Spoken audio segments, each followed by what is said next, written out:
Israel is a passion of mine.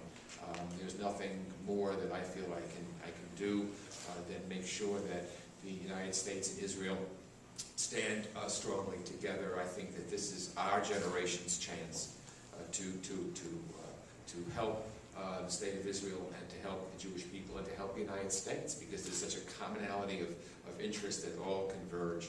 And the good thing about support for Israel in this Congress is it's bipartisan.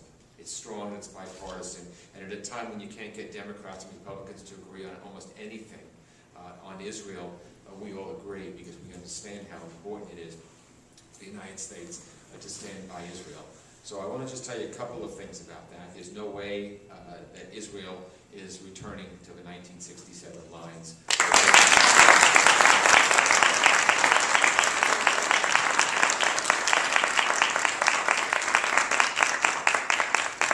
And to have any talk about that is just foolish. You know, when certain people raise the whole issue of settlements, quote unquote, last year and the year before, the Palestinians then said, oh, no, settlements, you know, we're not negotiating with Israel unless they first stop a settlement building.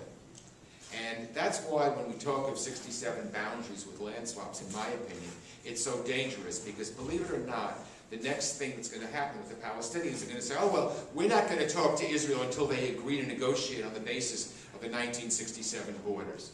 And so I want to tell you, I will and others will keep fighting against that, because we know that Israel is our only true ally in the Middle East. Israel is willing to sit and talk with no preconditions, and we will continue to resist every move that the Palestinians may try to do to declare a state in the United Nations.